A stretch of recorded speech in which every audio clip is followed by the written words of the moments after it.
Queridos amigos y hermanos, estamos nuevamente con ustedes, su servidora Celia Castro, y me acompaña conmigo el pastor Gustavo Contreras, ¿cierto? Así no me es. equivoqué.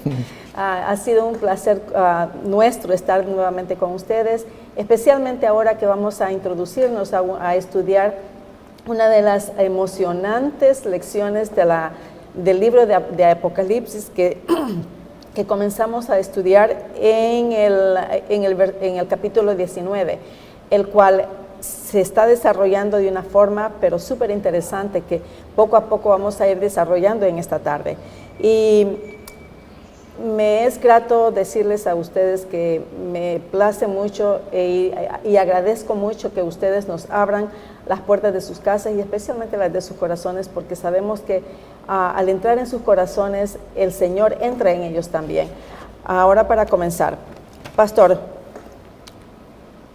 vamos a estudiar un tema bastante impresionante, bastante interesante, que se llama el Cántico del Triunfo y la Cena de las Bodas. Es un tema bastante que pone a pensar, ¿cierto?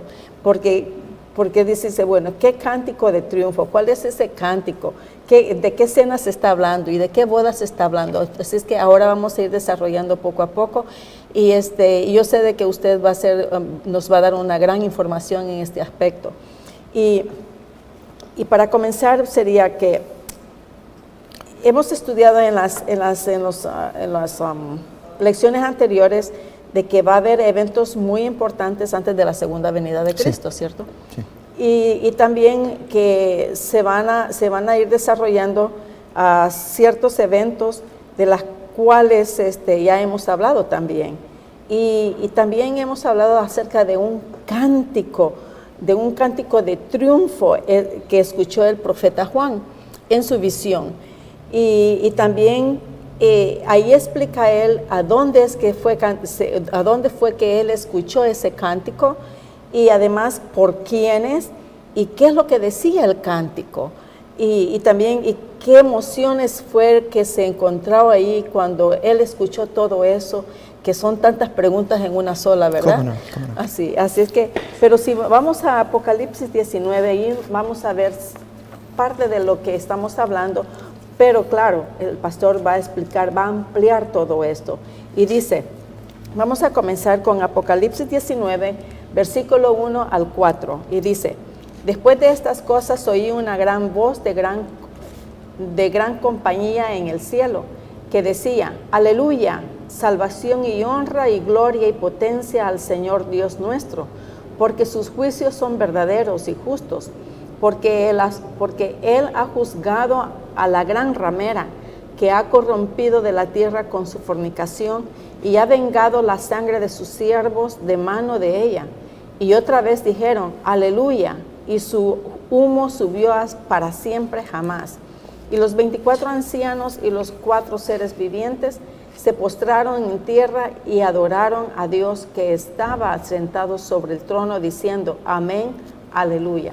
Muy bien. Quiero comentar lo siguiente, y es que esta porción que acabamos de leer de los versículos 1 al 4, en algunas Biblias los editores ponen alabanzas en el cielo. Y efectivamente es una alabanza, un canto. Esto aparece en el versículo 3. Otra vez dijeron, aleluya. Entonces es un canto de alegría. Solo que lo que contiene esta alegría es llamativo. Y es que todo el cielo está cantando sobre la destrucción de Babilonia. Y eso es algo para pensar. Pero antes, miremos este canto y unimos con otro canto que también está en el Apocalipsis y en iguales términos, cuando han obtenido la victoria en esta tierra después de tanto sufrimiento.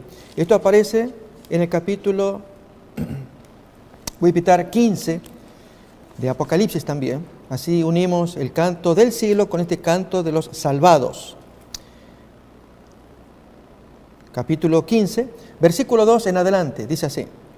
Vi también como un mar de vidrio mezclado con fuego, y a los que habían alcanzado la victoria sobre la bestia y su imagen y su marca y el número de su nombre, en pie sobre el mar de vidrio, noten, con las arpas de Dios. Es decir, Dios les provee instrumentos. ¿Y cuántos de los que se han salvado jamás han tocado un instrumento? O han conocido alguno quizás. Y sin embargo Dios hará su milagro, y es que todos tengan instrumentos para cantar alegría. ¿Qué El concepto? arpa de oro. Qué interesante. Dios quiere que se cante, pero ya vamos a ver sobre el funeral de alguien. Y no sé si dan ganas de cantar cuando vemos semejante destrucción. Eso, ya vamos a contar eso. Pero seguimos leyendo todavía más. Versículo 3. Y cantan el cántico de Moisés, siervo de Dios, y el cántico del Cordero, diciendo: grandes y maravillosas son tus obras, Señor Dios Todopoderoso. Justos y verdaderos son tus caminos, Rey de los santos. Esa expresión, justos son tus caminos y juicio, también aparece en el canto del capítulo 19 que estamos examinando, ¿no? Aún avanza más el contenido de ese canto. ¿Quién no te temerá, oh Señor, y glorificará tu nombre? Pues solo tú eres santo, por lo cual todas las naciones vendrán y te adorarán, porque tus juicios se han manifestado. Y otra vez el concepto de juicio. Lo que queremos señalar ahora es que se está cantando sobre algo que a Dios le interesa mucho, pero que desde el punto de vista humano, carnal, acá de la tierra, es muy doloroso. Y eso en un momentito ya lo vamos a mirar. Por lo pronto entonces retornemos a Apocalipsis 19. 19, otra vez versículo 1 y 2. Después de esto oí una gran voz de gran multitud en el cielo.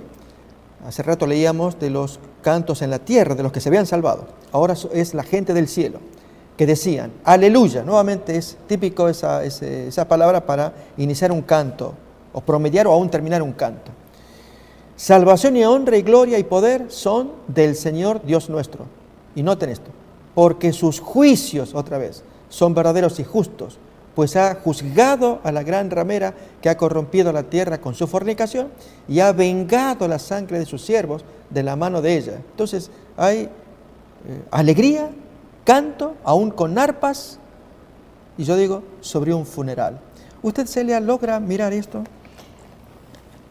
Sí, pero ¿cómo podría yo explicar esa alegría que hay ahí arriba cuando hay tanto sufrimiento aquí abajo?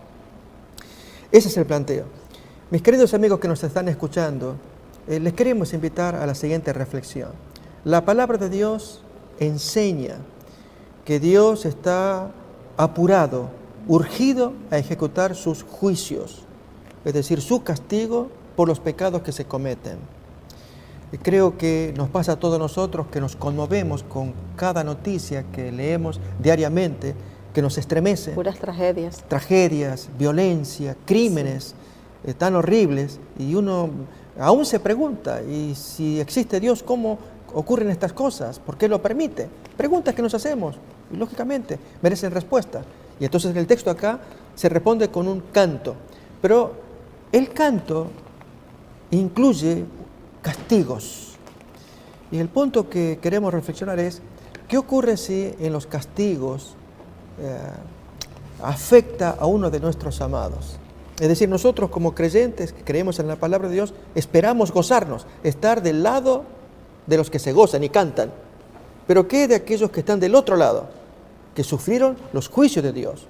Ellos no están cantando, están lamentando. Miremos en el capítulo 18. A eso me refiero con el funeral, es decir, ya fue castigada Babilonia. Pero miren el horror de ese castigo y el contraste de la alegría del canto. Y saquemos una lección de ello. Capítulo 18. Miremos en el versículo 9, ya están cayendo los castigos sobre Babilonia, y el texto del capítulo 18 divide a tres grupos de personas: los reyes de la tierra, los mercaderes o comerciantes que comerciaron con esa prostituta, y luego los marineros y pilotos de las naves. Y los tres están lamentando, están viendo el desastre. Apenas unos versículos, capítulo 18, 9. Y los reyes de la tierra que han fornicado con ella y con ella han vivido en deleites, llorarán y harán lamentación sobre ella cuando vean el humo de su incendio, parándose lejos por el temor de su tormento y diciendo: ¡ay, ay de la gran ciudad de Babilonia! Noten, esta gente grita: ¡ay, ay! Pero en el cielo hay alegría. ¿Cómo es eso? Miremos el otro grupo, el de los mercaderes. Esto va a aparecer en el versículo 11, el segundo grupo. Y los mercaderes de la tierra lloran y hacen lamentación sobre ella, porque ninguno compra más sus mercaderías. Y enumera qué tipo de mercaderías. Y la última especialmente llamativa, versículo 13, al final, almas de hombres, comerciaban con las almas humanas. Esta gente también gritan sus ayes. Miremos versículo 16, diciendo, ¡ay, ay de la gran ciudad que estaba vestida de lino fino, de púrpura, escarlata, estaba adornada de oro, piedras preciosas y perlas! Y en una hora le han consumido todas las riquezas. Y el tercer grupo lo vemos allí en el versículo 17. Y todo piloto y todos los que viajan en naves, marineros y todos los que trabajan en el mar, se pararon lejos y viendo el humo de su incendio, también gritaban, ¿qué ciudad era semejante a esta gran ciudad? Y echaban polvo sobre sus cabezas. Y también, versículo 19, las palabras, ¡ay, ay de la gran ciudad! O sea, todo el mundo lamenta, todos lamentan. Pero es posible que nosotros, si estamos de este lado de la alegría, también tengamos que lamentar que algunos de nuestros amados no hayan aceptado a tiempo el mensaje. Esta es una reflexión. Qué importante es hacer todo lo posible para que esos amados nuestros, el cónyuge, nuestros hijos, los seres más queridos, pero que rechazan la palabra de Dios, ellos a tiempo puedan escuchar, porque lo que va a venir es puros ayes, mientras que el otro grupo está alegre. Ahora, la pregunta que hago, Celia, es, ¿por qué ese contraste? ¿Por qué la calamidad es entendible? ¿Sí? Están llorando. El otro grupo están con arpas y en el cielo gritando aleluya. ¿Cómo el contraste? De remate, agrego un texto en el capítulo 16 de Apocalipsis, donde un ángel se expresa poco más aplaudiendo lo que está pasando. Entonces uno, ¿qué es esto?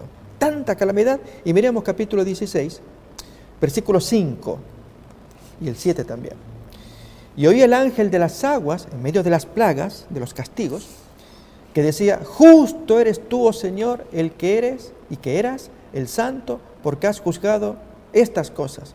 Por cuanto derramaron la sangre de los santos y de los profetas, también tú les has dado a beber sangre. Se lo merecen. ¡Wow! Y están sufriendo los seres humanos, ¿no? Versículo 7, lo mismo. Otra voz del cielo que dice, ciertamente, Señor Dios Todopoderoso, tus juicios son verdaderos y justos. Y si yo estoy del lado de acá sufriendo, entonces esa es la pregunta.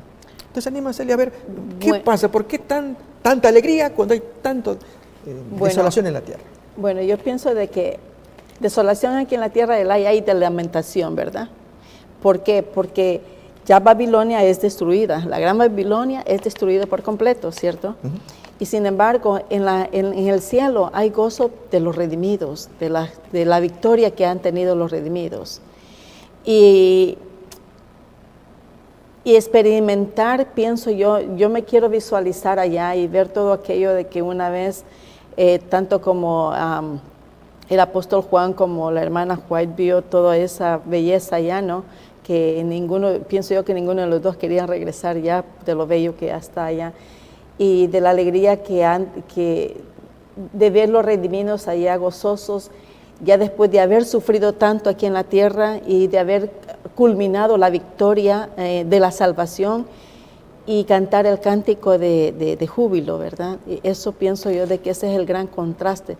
El canto de victoria con el ay de la victoria, con el ay de la lamentación de que ya Babilonia ha sido destruida. Es cierto en lo que respecta al santo que se ha salvado, que celebra su victoria. Uh-huh. Porque el texto dice en el capítulo 15 que leímos, que tenían el arpa y cantaban los que habían vencido sobre la bestia y la imagen. Entonces ellos gozaban su victoria. Exacto. O sea, la hicimos, diremos en un lenguaje más rápido. Pero en el caso del cielo es un poco distinto. Ellos celebran una victoria y se ha extinguido el mal, lamentablemente. Y ahí es donde uno sufre mucho por los amados, quizás que Dios impida que se pierdan. Entonces es un placer que ya estando en el cielo ya no hay más pecado.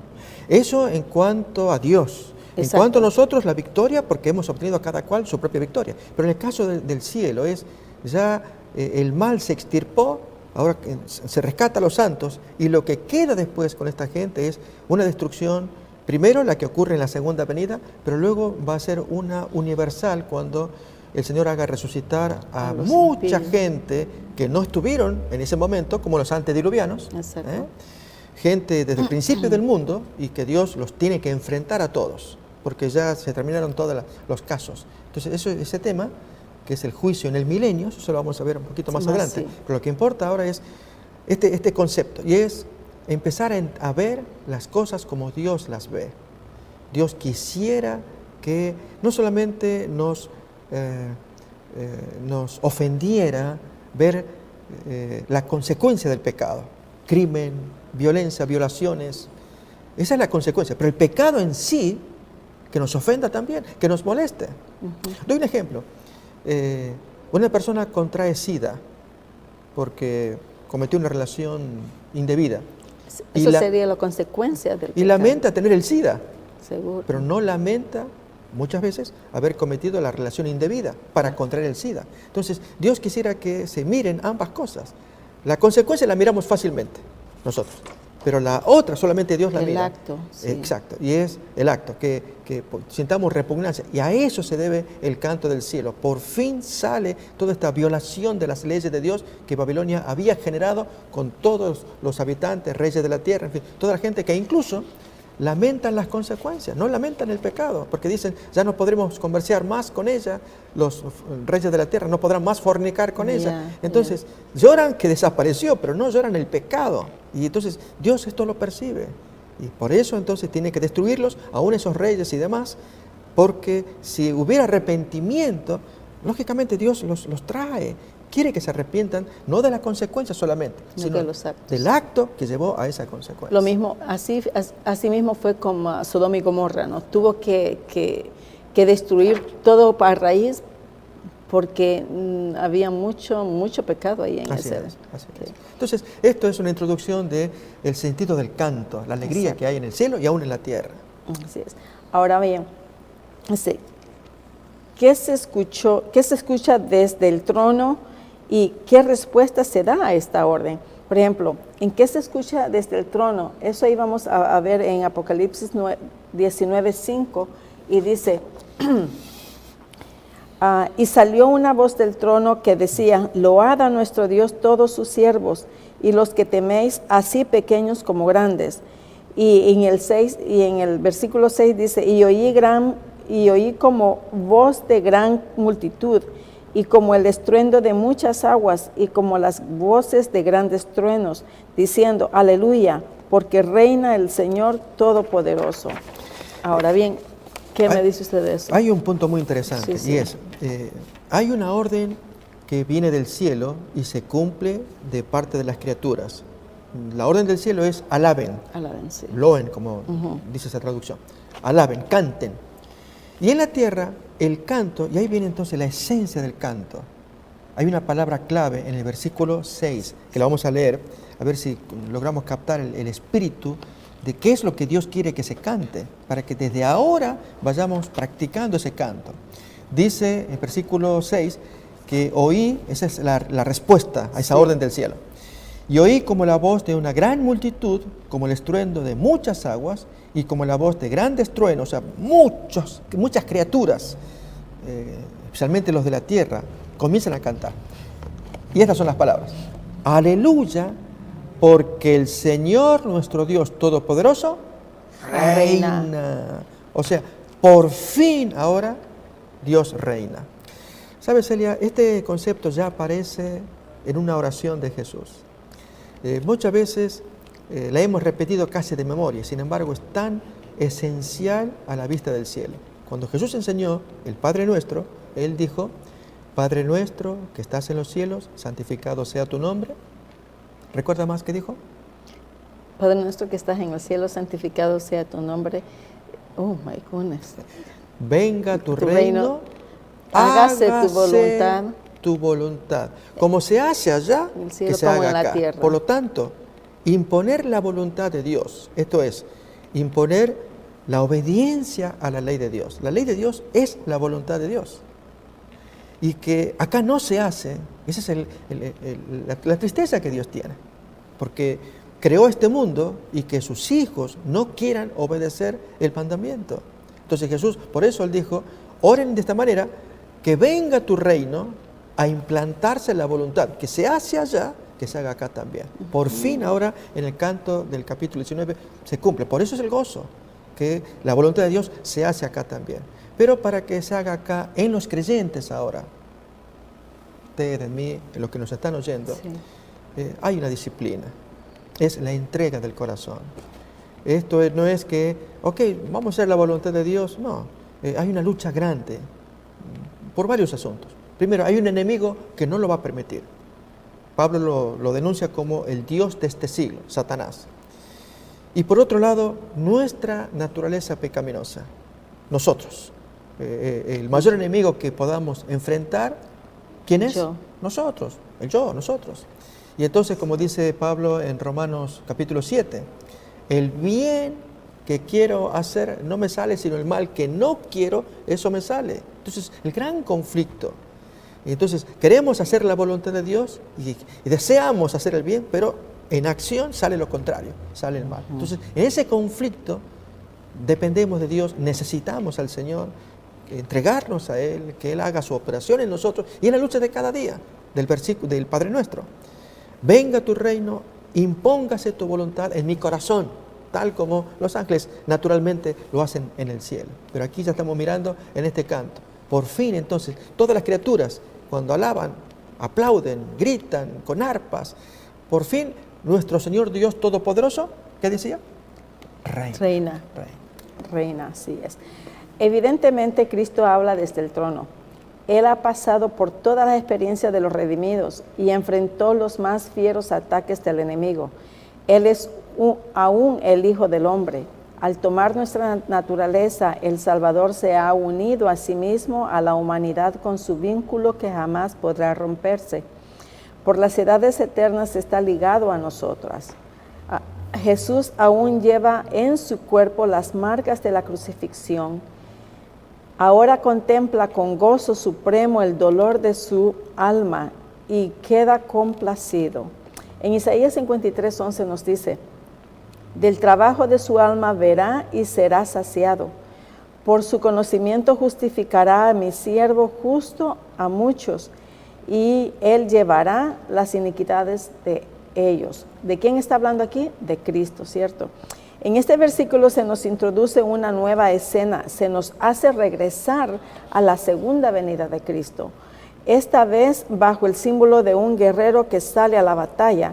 ¿Por qué se le presenta así? Bueno, porque sale a la guerra a enfrentarse con los reyes de la tierra y sus ejércitos. Y esta es la única caracterización bajo la cual conviene presentarle en una misión tal. Su vestidura ha sido teñida en sangre. Cuando estamos hablando aquí de que se está enfrentando a los reyes de la tierra y sus ejércitos, ¿a quiénes se está refiriendo, pastor? Lógicamente son los mismos que fornican con la ramera. Recordemos que Babilonia, la gran ramera que reina sobre los reyes de la tierra, la gran prostituta, representa a una iglesia, esposa de Cristo, pero que cayó en adulterio, en apostasía, renuncia a su marido para dedicarse a los vecinos, en este caso los reyes de la tierra, los políticos, los gobernantes. En lugar de recibir sostén de su esposo, lo recibe de los vecinos. Esto es una figura para indicar que abandonó a Dios para recibir fuerza humana a través de acuerdos, concordatos, declaraciones en conjunto, firmas de tratados, donde se unen la política, los reyes de la tierra, con la religión. O, dicho de otra manera, es la unión del Estado con la iglesia. Eso es algo terrible. Dios no lo puede tolerar. Así es como nos revela el libro de Apocalipsis. Por lo tanto, va a castigar a esta mujer que no aprecia la bendición de haber tenido su marido, que es Dios, de depender solamente del Señor. Como se convierte en enemiga de Dios. Y Satanás es el que crea esta obra maestra de seducción mundial. Ya en otro momento hablamos del ecumenismo, este fenómeno mundial. Entonces, Dios castiga y están incluidos los reyes de la tierra, estas potencias humanas que se unieron a este poder llamado Bestia y también Babilonia, para luchar contra Dios, pero Dios finalmente prevalecerá. Veamos en Isaías 63 del 1 al 4 qué es lo que nos dice. ¿Quién es este que viene de Edom? La Bosra con vestiduras rojas.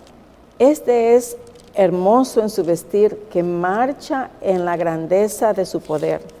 Yo, el que hablo en justicia, poderoso para salvar. ¿Por qué es roja tu vestidura y tus ropas como del que ha pisado el lagar?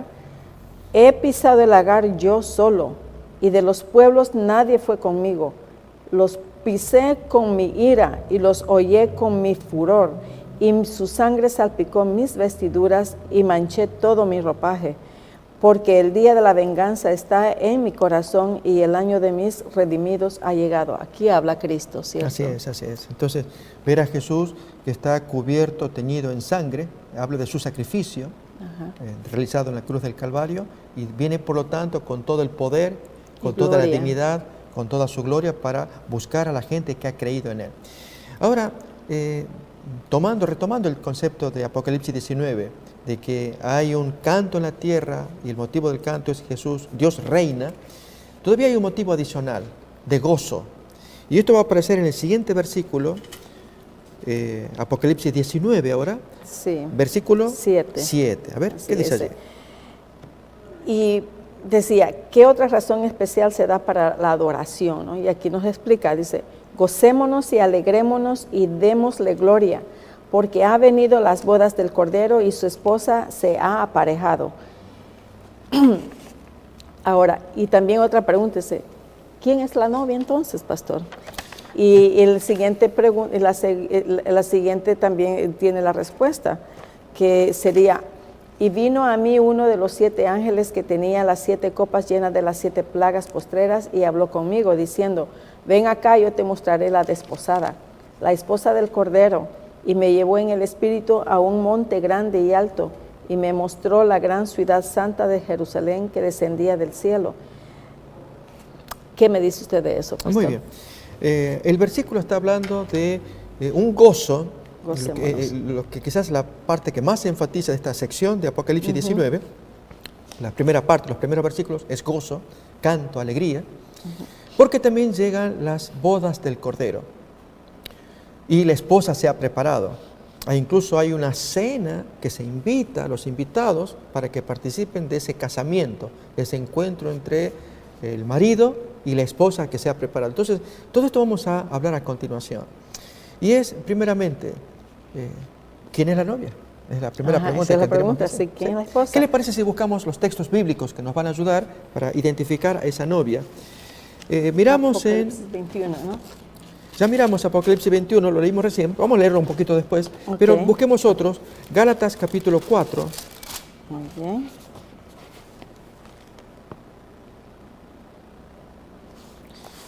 Gálatas 4, 26 y 27.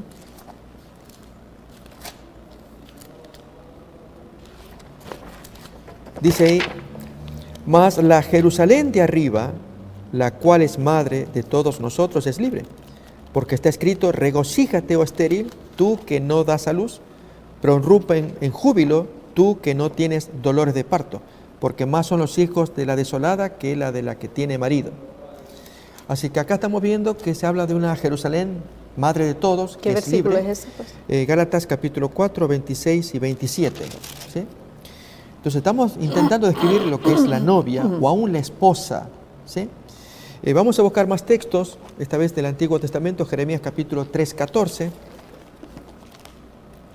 nos va a ilustrar más. Jeremías 3, 14.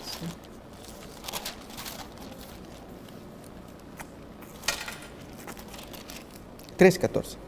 Dice allí, convertíos, hijos rebeldes, dice Jehová, porque yo soy vuestro esposo, y os tomaré uno de cada ciudad y 2 de cada familia, y os introduciré en Sión. Entonces, notemos cómo el Señor se refiere a sí mismo como esposo de un pueblo, al cual Dios le va a llamar iglesia.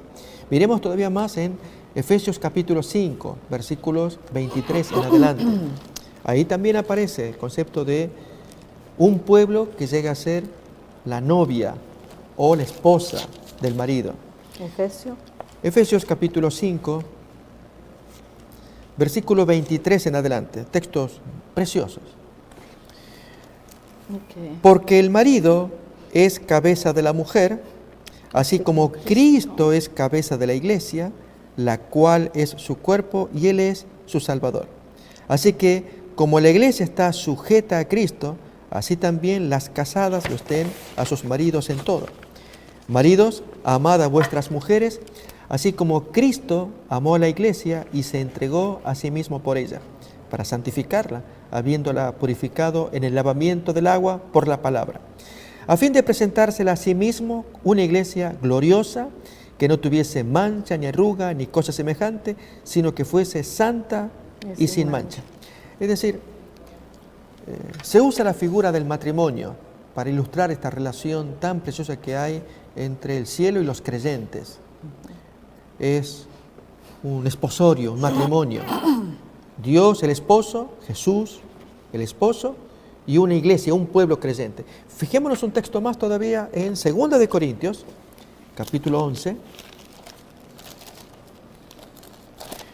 cómo el apóstol Pablo se presenta a sí mismo como el amigo que los introdujo a los dos, al matrimonio. A ver, capítulo 11, versículo 2. Porque os celo con celo de Dios, pues os he desposado con un solo esposo, para presentaros como una virgen pura a Cristo. Pero fíjense la pena del versículo 3, que es lo que le ha acontecido a Babilonia en particular. Pero temo que como la serpiente con su astucia engañó a Eva, vuestros sentidos sean de alguna manera extraviados de la sincera fidelidad a Cristo. Y en el caso de Babilonia, en lugar de ser fiel a su marido, fidelidad pues va a los reyes de la tierra. Y de ahí encuentra entonces el sostén, en fin, todo lo que necesita. Pero entonces el concepto claro allí: os he presentado como una virgen pura a Cristo, os he desposado. Ahora bien, no obstante, todavía hay más preguntas en la lección, y es que no vimos, ya en un momento más vamos a ver, los invitados a la cena de bodas, ¿sí? Tal vez leamos esas preguntas, veamos los textos también de Apocalipsis. Nuevamente retomamos Apocalipsis 19 y leemos la pregunta. Bueno, dice, pero los invitados... Pregunta 11, la tenemos. Dice acá, dice versículo 9. Y el ángel me dijo, escribe, bienaventurados los que son llamados a la cena de las bodas del Cordero. Y me dijo, estas son palabras verdaderas de Dios. Entonces, nuevamente, la alegría, felices los que van a la cena de las bodas del Cordero. Entonces, acá estamos teniendo unas bodas, es Cristo con su esposa, vamos a ver más detalles acerca de eso, y a la vez invitados que van a esa cena de bodas. Pero, pastor, antes de eso, ¿quiénes reciben esa invitación?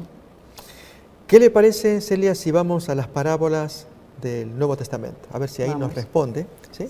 Voy a invitar a que vayamos a Lucas, capítulo 19, algunas expresiones de parte de Jesús y luego una parábola que se encuentra en Lucas, capítulo 12. Pero leamos primeramente Lucas 19.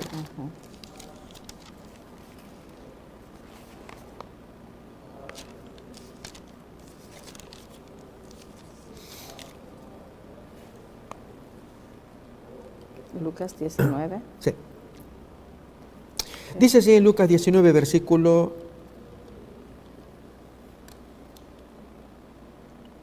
8.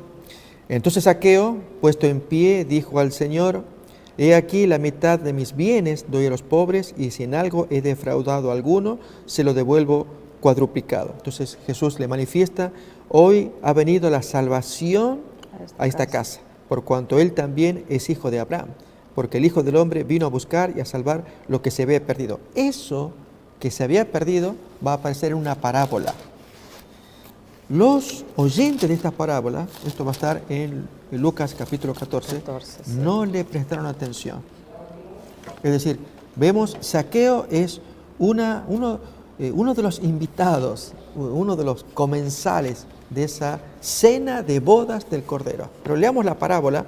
Entonces, Lucas capítulo 14. 15 en adelante. Leo. Pero leemos el 7, todavía el contexto también, el 7. Los convidados a las bodas, dice acá, ¿no? Dice ahí. Y observando cómo elegían los primeros asientos a la mesa, propuso una parábola a los convidados diciéndoles: cuando fueres convidados de alguno a bodas, no te sientes en el primer lugar, no sea que otro más honrado que tú esté por el convidado. Y viniendo él que te llamó a ti, a él te diga, da lugar a este, y entonces comiences con vergüenza a tener el último lugar. Mas cuando fueses convidado, ve y siéntate en el postrer lugar, porque cuando viniere el que te llamó, te diga, amigo, sube arriba, entonces tendrás gloria delante de los que juntamente se sientan a la mesa. Porque cualquiera que se ensalza será humillado, y el que se humilla será ensalzado. ¿Sigo? Sí, sí. Todavía sí, Y dijo también al que le había convidado: cuando haces comida o cena, no llames a tus amigos, ni a tus hermanos, ni a tus parientes, ni a vecinos ricos, porque también ellos no te vuelven a convidar, y te sea hecha compensación. ¿Más? Mas cuando hagas banquete, llama a los pobres, mancos, cojos, ciegos, saqueo, agrego. Ya vamos a ver por qué. Y serás bienaventurado, porque ellos no te pueden recompensar, pero te será recompensado en la resurrección de los justos. Esto que acabamos de leer viene a continuación, se produce cuando Jesús fue invitado a una cena. Entonces él cuenta una parábola, y es una parábola de bodas. Cuando te inviten, haz esto. Entonces son consejos para acá en la tierra, bonitos, signo de humildad. No ocupes los primeros asientos, no toques trompeta, que la gente diga, wow, mira, llegó fulano y se sentó en los primeros asientos porque es amigo del dueño. No, tú bajo perfil, ponte atrás. En todo caso, si alguien te llama, te vas adelante y la gente te va a mirar, wow, pero bajo perfil decimos. Pero es aquí que cuando él va contando la parábola, ya directamente se va el dueño de la casa y lo va a apretar más con lecciones prácticas. Y es, tú me invitaste a comer, yo estoy acá, pero cuando tú invites a gente a comer, a una cena, no invites a los amigos, ni a las personas ricas, porque te lo van a pagar. Cuando tú invites a comer, si quieres tener un mérito en el cielo, invita a la gente pobre, a los enfermos, hoy diríamos a los homeless. Yep. Si usted me permite, Celia, agrego más, a los roñosos, a los pulguientos, a esa gente a los no deseados. A los no deseados. Cuando uno se pone a pensar, ahora que se vienen estos días fríos, ¿no? Y nosotros estamos comoditos en casa, disfrutando de la calefacción y esas cosas, ¿no? Sí, sí. Y a veces puede pasar con nuestros hijos, cuando ellos dicen, no podemos hacer algo por el vecino que anda con problemas de salud y no podemos ayudarle así. Y algunos podemos sentirnos incómodos. No podemos ayudar, mira, ese hombre está cosechando lo que hizo, o además está muy sucio, o cosas por el estilo. Entonces Jesús apunta a eso. Cuando tú invites, llama a toda la gente que no te lo puede pagar. Pero como trataba de una labor humanitaria real, hubo uno del grupo que le molestó y desvió la conversación a la cena de boda del cielo. La derivó para allá. O sea, hizo, ahora vamos a leer, una desviación elegante, bonita como suena, para evitar la responsabilidad, el deber del servicio humano, lo que hay que hacer acá en la tierra. ¿Qué mejor? Hablemos del cielo. Qué bonito será estar en el cielo, ¿eh? Qué bonito es ir allá al cielo para la cena del cielo. Es lo que leemos a continuación. Miremos. Y así entonces esto se relaciona con el tema que hoy estamos mirando. Versículo 15. Oyendo esto, uno de los que estaban sentados con él a la mesa le dice, bienaventurado el que come pan en el reino de Dios. Felices, aplausos para esa gente que va a estar con Abraham, Isaac, Jacob. Entonces Jesús ahí se la devuelve. Recuérdense que Jesús se había dirigido al dueño de la casa. Cuando tú hagas comida, invita a los homeless, a los que no te pueden pagar. ¿Sí? Sí. Y este otro desvió ese deber y se lo llevó al cielo. Ahora Jesús le va a seguir, como quien dice, la corriente, pero con un relato y un final inesperado. Entonces le dice, un hombre hizo una gran cena y convidó a muchos. Y a la hora de la cena envió a su siervo a decir a los convidados, venid que ya está todo preparado. Y todos a una comenzaron a excusarse. Y aquí hay un grave problema y un desprecio para el que hizo la invitación, porque el texto dice que había hecho de alegría una gran cena e invitó a muchos. Y cuando los invitó significa que aceptaron, porque cuando hizo la cena, hizo según la cantidad de la gente que había aceptado. Como cuando uno hace una fiesta y quiere saber cuántos invitados van a venir para ver la cantidad de comida que se va a hacer. Sí. Ok, la gente había aceptado. Entonces luego envía a los criados a esa gente invitada que había aceptado. Le dice, ya está todo listo, vengan nomás. Y comienzan los problemas. A ver, leemos ahí que dice, y todos, versículo 18, estamos en Lucas 14, 18. Y todos a una comenzaron a excusarse. El primero dijo, he comprado una hacienda y necesito ir a verla. Te ruego que me excuses. ¿Por qué? Si la hacienda la podía probar, o el campo, o lo que haya comprado, el día posterior a la fiesta. Otro dice, he comprado 5 yuntas de bueyes y voy a probarlos. Te ruego que me disculpes. Lo mismo, no puedes probarlo mañana. Y el tercer pretexto. Luego otro dijo, acabo de casarme y no puedo ir. Pero tráete a tu mujer, ¿qué problema hay? No puedo perder la honeymoon. No, la honeymoon no. Eso no me la toca a nadie. La luna de miel no. Vuelto el siervo, hizo saber estas cosas a su señor, y entonces, enojado el padre de familia, dijo a su siervo, ve pronto por las plazas y las calles de la ciudad y tráeme acá, ¿a quiénes? A la pobres. Misma gente que Jesús le había dicho al dueño de la casa, a los hombres dijimos acá, a los pobres, a los mancos, a los cojos y los ciegos. Si tú comparas versículo 21 con el versículo 13, ahí están, son las mismas personas. Y dijo el Señor al siervo, ve por los caminos y por los vallados y fuérzalos a entrar para que se llene mi casa. Porque os digo que ninguno de aquellos hombres que fueron invitados va a gustar mi cena. Entonces, acá estamos viendo gente invitada, pero que rechazan, que habían aceptado al comienzo, pero luego con los pretextos evitan comprometerse más y ya no van a la fiesta, ¿no?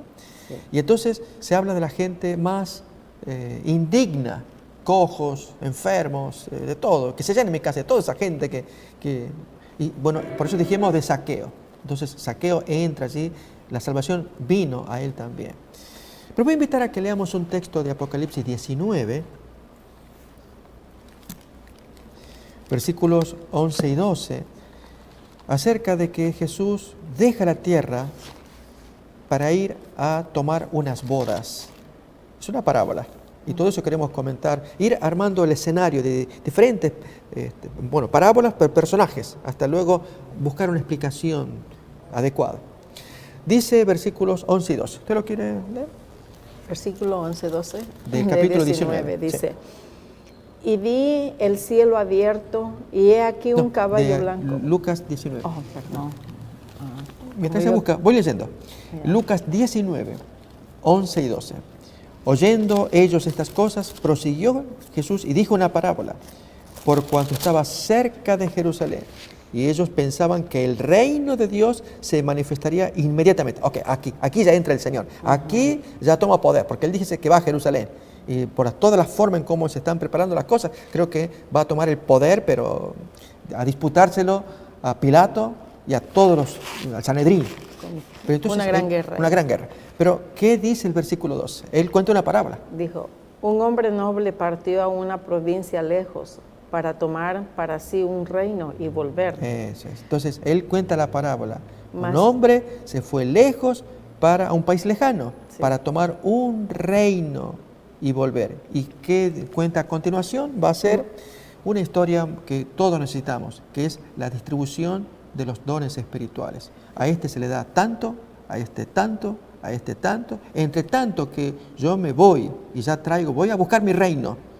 Yo vengo a ver qué hacen ustedes con los dones o talentos, como usa acá, cómo ustedes lo trabajan, para que cuando yo venga ustedes me rindan lo que yo quiero que rindan. Sí. O sea, muy interesante acá esta parábola. Mas llamados 10 siervos suyos les dio 10 minas y díjoles, negociad entre tanto que vengo. Hasta ahí nomás. Entonces, lo que importa es que Jesús fue a buscar un reino y volver.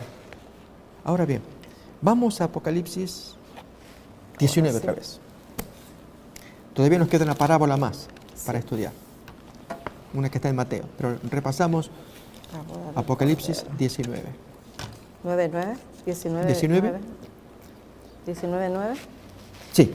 Y él me dice, escribe, bienaventurados los que son llamados a la cena del Cordero. Y me dijo, estas palabras de Dios son verdaderas. Y yo me eché a sus pies para adorarle. Y él me dijo, mira, no lo hagas, yo soy siervo contigo y con tus hermanos que tienen el testimonio de Jesús. Adora a Dios porque el testimonio de Jesús es el espíritu de la profecía. Muy bien. Entonces, aquí se está diciendo, felices los que están invitados a la cena de la boda del Cordero. Celia, hagamos una reflexión.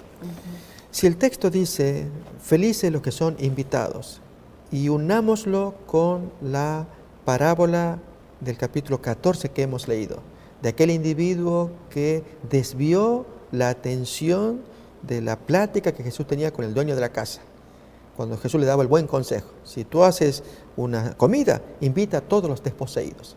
Y este señor desvió la conversación. Y entonces Jesús luego cuenta su parábola y habla de quienes fueron invitados inicialmente, convidados es la expresión que se usa, pero luego presentaron pretextos. Y después se trae a toda la gente que ninguno ni imaginaba, pues ahí, con tal que se llenen, que se llenen. Pero eso sí, ninguno de los que fueron invitados oportunamente va a estar acá en la cena. Ok.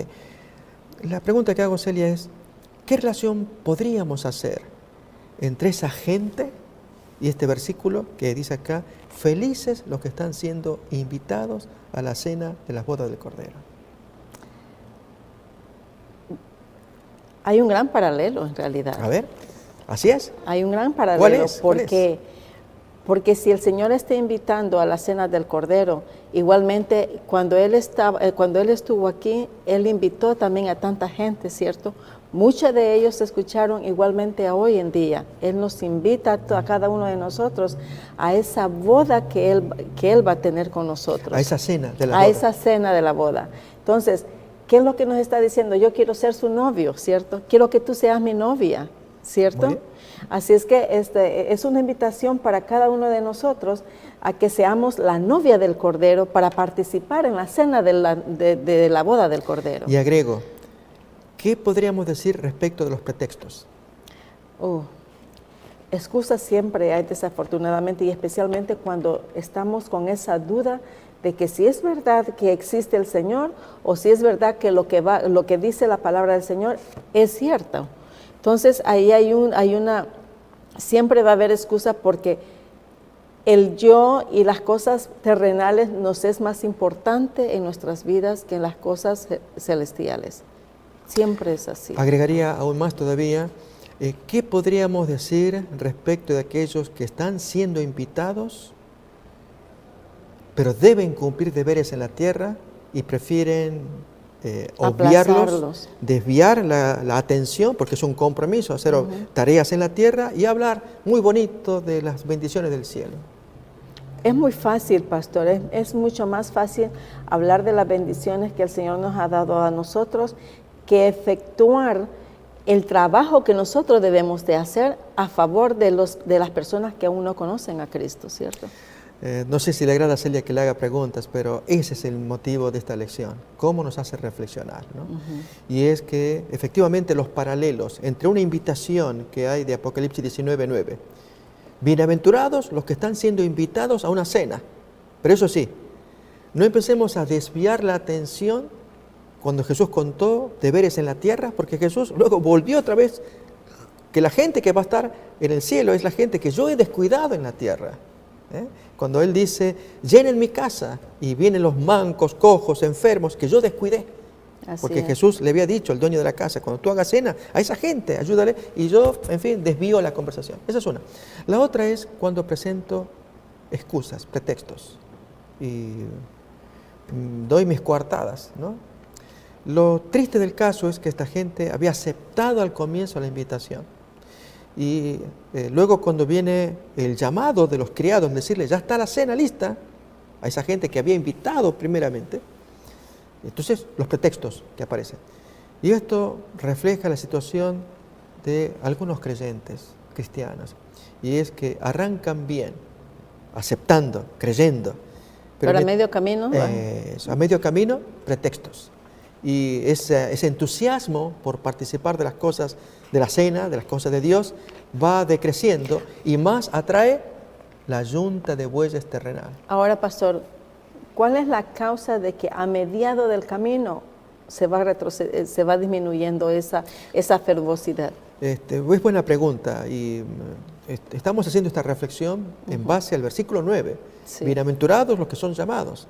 Y suena bonito, pero tenemos que ser conscientes con nosotros mismos tomando la parábola. Y es que en esa parábola el gran problema que se observa es que esa gente se excusó de ir, no fue porque le ganaron los intereses terrenales. Acabo de comprar una yunta de bueyes, acabo de comprar una hacienda, me acabo de casar, acabo de comprar un carro, en fin, cosas terrenales. Y yo no puedo ir. Y eso muestra que aquel fervor que teníamos al comienzo decrece como consecuencia de ¿qué?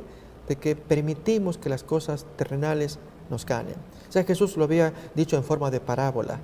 Si nos acordamos la parábola del sembrador, cuando el dueño, el agricultor, esparce semilla, y la semilla que cae en diferente terreno, y el terreno es el corazón de cada uno de nosotros, y uno que cae al costado del camino, otro, dice el versículo, que cae entre espinos, y los afanes, porque entre espinos significa que la plantita, el mensaje, la palabra de Dios comienza a crecer, pero los espinos no le permiten, la ahogan, la sofocan, y quiere crecer y no puede.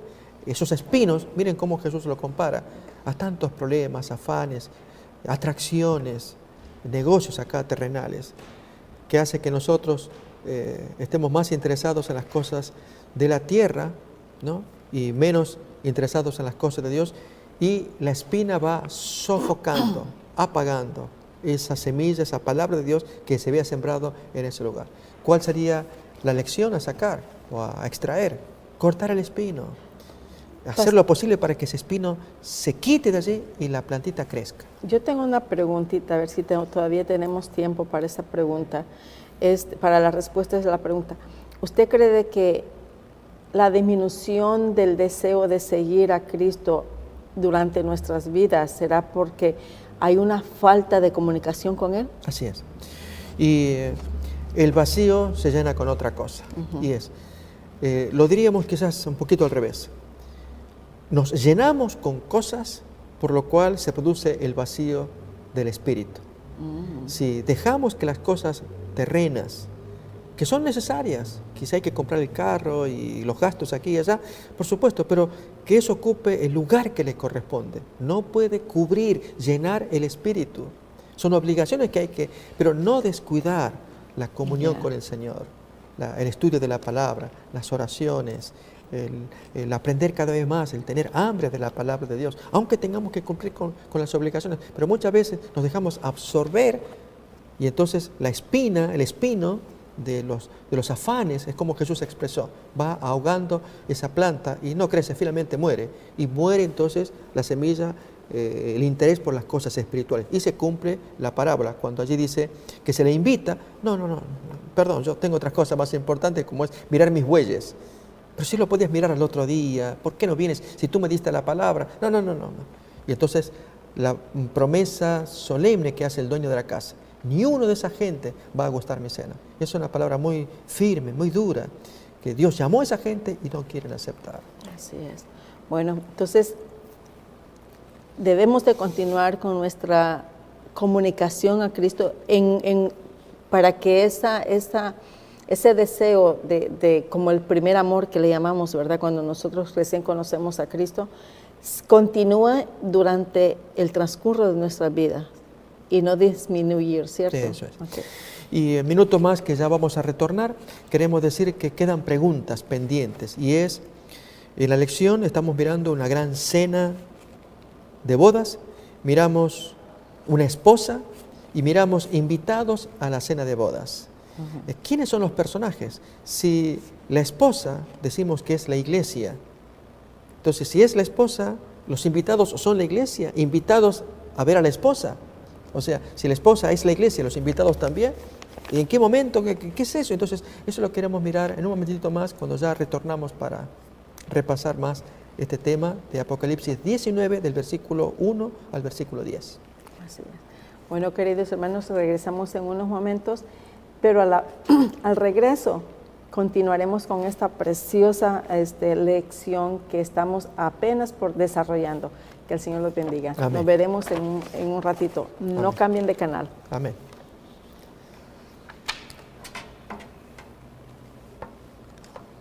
Porque le dejas en vano llamar, sordo serás pecador.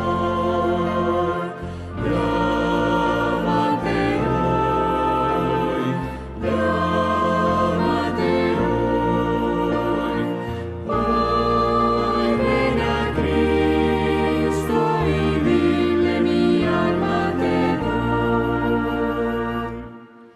A los cansados invita a Jesús, Él ve su afán, siente el dolor, tráele tu carga, te la quitará, te sostendrá tu Señor. Llámate hoy, llámate hoy, hoy ven a Cristo y dile mi alma te doy. Siempre aguardando de mí a Jesús, tanto esperar con tanto amor, veno cargado trayendo a sus pies tu tentación, tu dolor. Llámate hoy, llámate hoy, hoy ven a Cristo y dile mi alma te doy.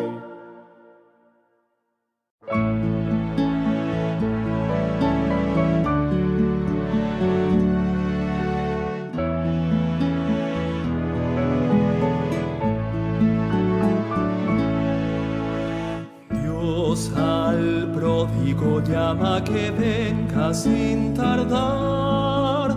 Oye pues su voz que hoy te llama a ti. Aunque lejos vagabas del paternal hogar, amoroso llámate aún. Llámate hoy a ti, cansado pródigo ven. Llámate hoy a ti, cansado pródigo ven. Tierno amante paciente tu Padre implora aún.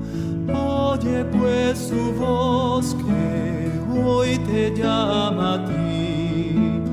Vuelve mientras abogue por ti el Espíritu. Amoroso llámate aún. Llámate hoy a ti, cansado pródigo ven. Bienvenido nuevamente y vamos a continuar con la lección que habíamos dejado en suspenso y ahora vamos a continuar con ella.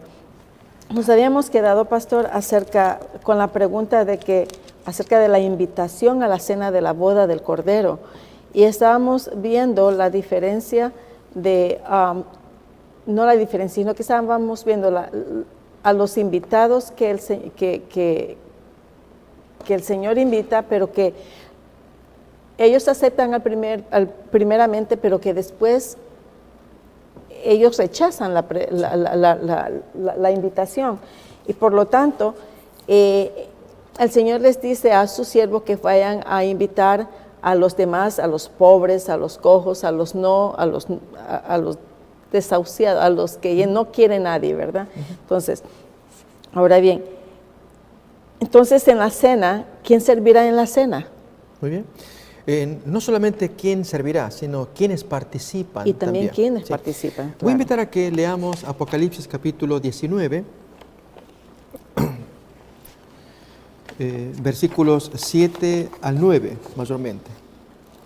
Y tratar de hacer una armonía en lo que aparenta ser algo complicado. A ver qué es. Apocalipsis 19, del 7 al 9. Gocémonos y alegrémonos y démosle gloria porque han llegado las bodas del Cordero y su esposa se ha preparado. A ella, a la esposa, se le ha concedido que se vista de lino fino, limpio y resplandeciente, porque el lino fino es las acciones justas de los santos. Versículo 9. Y el ángel me dijo, escribe, bienaventurados los que son llamados a la cena de las bodas del Cordero. Y me dijo, estas son palabras verdaderas de Dios. Ahora, la pregunta que nos podemos hacer acá es, si hay una esposa que se preparó vestida de lino, con la cual se hacen las bodas con el Cordero, luego aparentaría haber un grupo más, que son los invitados. Entonces, vamos a definir primeramente quién es la esposa. Ya, ¿sí? Seguro.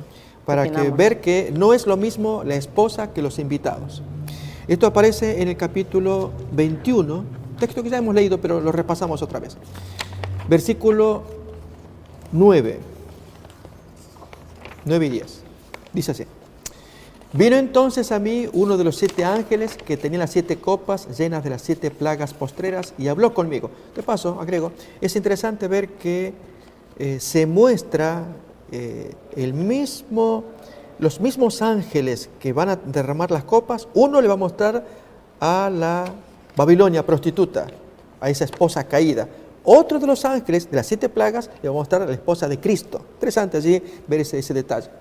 Entonces, uno de los 7 ángeles que tenía las 7 copas llenas de las 7 plagas postreras habló conmigo y me dijo, ven acá y yo te mostraré la desposada, la esposa del Cordero. Y me llevó en el espíritu a un monte grande y alto y me mostró la gran ciudad santa de Jerusalén que descendía del cielo, de Dios, teniendo la gloria de Dios. Y todavía dice más, ¿qué contiene esa ciudad? Habla de muralla, de perlas preciosas, medidas, etc. Pastor, entonces, cuando aquí está hablando de la ciudad santa que descendía del cielo, está hablando cuando ya pasó el milenio allí, ¿verdad? Después ya parece entonces ya el Señor ha venido y la santa ciudad, ya los santos ya están en el cielo, ¿cierto? Sí, ya pasó Apocalipsis capítulo 20, es verdad, cuando está revelado el capítulo 21. Pero lo que importa es ver que a quién se llama la esposa o novia, pero decimos esposa, es una ciudad. Entonces surge la pregunta, ¿pero no es la iglesia? Claro. Más bien la iglesia son los invitados al encuentro entre Jesús y esa ciudad. Yo quiero compartirles una lectura de Elena White, del libro Conflicto de los Siglos, y ya iremos viendo los textos para probar este tema sumamente interesante e intrigante. Y no es lo mismo la esposa que los invitados. Claro. La esposa estamos viendo claramente que es una ciudad que se ha vestido, engalanado, está con joyas. Es más, los versículos que siguen habla de ello. Capítulo 21, versículo 11. Teniendo la gloria de Dios, y su fulgor era semejante al de una piedra preciosísima, como piedra de jaspe, diáfana como el cristal. Tenía un muro grande y alto, con 12 puertas, etc. Entonces, habla de una ciudad. Pero los invitados, Ok, entonces, en el libro Conflicto de los Siglos, página 478 y 79, dice lo siguiente. Voy a tener una lectura que nos va a ayudar a entender cuál es la relación entre la esposa y los invitados, para entender Apocalipsis 19. Dice acá, la venida de Cristo como nuestro sumo sacerdote al lugar santísimo para la purificación del santuario, de la que se habla en Daniel 8:14. Si usted se acuerda, Celia, allí se dice que Daniel 7 se hablaba de que el Hijo del Hombre va al anciano de días. Daniel 8 se habla de el santuario será purificado. Sí. En fin, son textos de Daniel, lo estamos repitiendo de memoria, que van a apuntar a un mismo evento. Así es. Agrega todavía más, la venida del Hijo del Hombre al lugar donde está el anciano de días, acabo de decirlo, tal como está en Daniel 7, y la venida del Señor a su templo, predicha por Malaquías, capítulo 3, que allí, estos tres eventos, Daniel 7, el Hijo del Hombre al anciano de días, Daniel 8, la purificación del santuario, y Malaquías 3, que el Señor se llega a su templo, son descripciones del mismo acontecimiento representado también por la venida del esposo a las bodas, descrita por Cristo en la parábola de las 10 vírgenes. Y vamos entonces a Mateo 25. Así que recordemos que Daniel 7, el Hijo del Hombre al anciano de días. Daniel 8, la purificación del santuario. Malaquías 3, y es que el Señor va a su templo. Son un mismo evento relacionado con ¿qué? Es que el amo entra a las bodas según Mateo 25. Muy bien, vamos entonces a Mateo 25. Estamos uniendo varios capítulos para llegar a un mismo evento, y es las bodas. Mateo 25, la famosa parábola de las 10 vírgenes que conocemos, vamos a abreviarla nada más. Dice, versículo 1, el reino de los cielos será semejante a 10 vírgenes que tomando sus lámparas salieron a recibir al esposo. Entonces, esas vírgenes va a representar a los invitados. No son la esposa, son los invitados, son las vírgenes que acompañan el cortejo del novio que se encuentra con la esposa. O sea, que estos son los invitados. Esos son los invitados. 5 de ellas prudentes, 5 insensatas, versículo 3, las insensatas tomando sus lámparas no tomaron consigo aceite, mas las prudentes tomaron aceite en sus vasijas juntamente con sus lámparas. Y tardándose el esposo, cabecearon todas y se durmieron. A la medianoche se oyó un clamor, aquí viene el esposo, salid a recibirle. Entonces todas aquellas vírgenes se levantaron y arreglaron sus lámparas. Y las insensatas, conocemos el relato, no tenían aceite, piden prestada a sus amigas. Las amigas dicen, no podemos darles porque nos quedamos nosotras también. Vayan y busquen por ahí, compren si quieren. En medio de la oscuridad de la medianoche, más bien tropiezan. Fueron desordenadas, indisciplinadas y se perdieron. Pero miremos cómo termina la parábola. Versículo 10, mientras ellas iban, las insensatas, a buscar, iban a comprar, vino el esposo y las que estaban preparadas entraron con él a las bodas. Y se cerró la puerta. Después vinieron también las otras vírgenes diciendo, Señor, Señor, ábrenos. Queremos participar de la cena de las bodas del Cordero. Y él dijo, yo no los conozco. Y entonces el gran consejo, velad pues, porque no sabéis el día ni la hora en que el Hijo del Hombre habrá de venir para buscar a esas vírgenes o a esos invitados para que entren en la cena de las bodas del Cordero. Entonces, ya tenemos 4 capítulos que van interconectados, según estamos leyendo de los escritos de Elena White. Claro. Es Daniel 7, nuevamente, lo repetimos para que se vaya grabando mejor.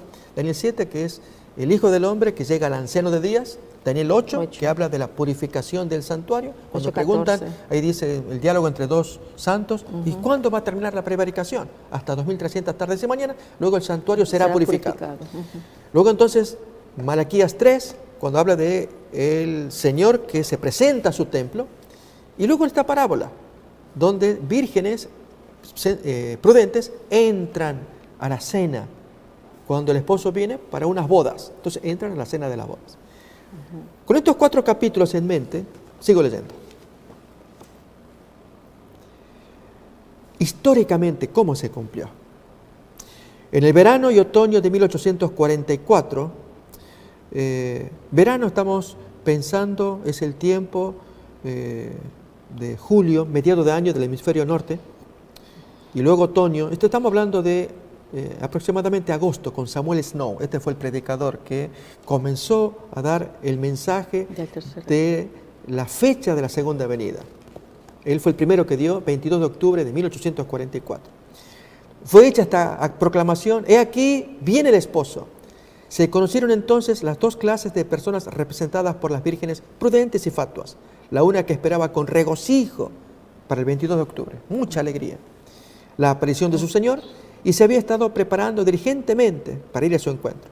La otra que, presa del temor y obrando por impulso, se había dado por satisfecha con una teoría de la verdad, pero estaba desprovista de la gracia de Dios. En la parábola, cuando vino el esposo, las que estaban preparadas entraron con él a las bodas, ya entraron. La venida, y entonces comienza a dar más detalles Elena White, y para entender Apocalipsis 19. Recordemos, lo que queremos entender es la esposa y los invitados, la cena, las bodas. A ver, vamos a escuchar una frase a continuación, que la esposa no son los invitados. ¿Quién es la esposa entonces? Dice acá, La novia. la venida del esposo, presentada aquí en la parábola, se verifica antes de la boda. Entonces, el esposo viene antes para buscarse a la gente, Sí, y sí. métanse ahora a la boda. La boda representa el acto de ser investido Cristo de la dignidad de rey. La ciudad santa, la Nueva Jerusalén, que es la capital del reino y lo representa a ese rey, se llama la novia, la esposa del Cordero. Por lo tanto, la esposa en Apocalipsis aquí no va a ser la iglesia, va a ser la santa ciudad. Pero es la iglesia, ¿no? En la boda, en el casamiento, en el encuentro, es el esposo que va a tomar la ciudad con algo que hay adentro. Ya vamos a ver qué es. Y son invitados mucha gente, vengan, presencien esto. Esa gente es la iglesia. Los invitados son la iglesia, compuesto de 2 grupos: vírgenes insensatas, vírgenes prudentes. ¿Ok? Sigo leyendo. Nuevamente acá dice: la ciudad santa, la Nueva Jerusalén, se llama la novia, la esposa del Cordero. El ángel dijo a Juan: ven acá, te mostraré la novia, la esposa del Cordero. Me llevó en espíritu, agrega el profeta, y me mostró la santa ciudad de Jerusalén descendiendo del cielo desde Dios. Como usted bien dice, Celia, esto se produce después del milenio. Es la bajada. Seguro. Acá. ¿Sí? Pero note esto. Salta pues a la vista que la esposa representa la ciudad santa, y las vírgenes que van al encuentro del esposo representan a la iglesia. Y la iglesia son las invitadas. Eso. Es lo que dice Celia. La iglesia constituye el cuerpo de los invitados a un gran encuentro. Y alguien diría: pero no, es la iglesia, la esposa. Ya vamos a ver. Es parcialmente cierto, pero hay un detalle en esto del encuentro del esposo con la ciudad, porque en la ciudad hay algo, y ese algo se nos escapó. Ok. Si la ciudad no es la iglesia, ¿quiénes son entonces? ¿Quiénes están en la ciudad? Entonces, ¿para qué Ese la es el detalle. Más bien, no quiénes, ¿qué hay en esa ciudad? Que es tan preciosa esa ciudad. Bueno, sí sabemos que hay edificios y todo, pero una ciudad algo? sin gente, ¿Hay algo más? O sea, ok, estoy de acuerdo, no hay gente. O sea, está en Los Ángeles, pero no es la gente que Dios quiere.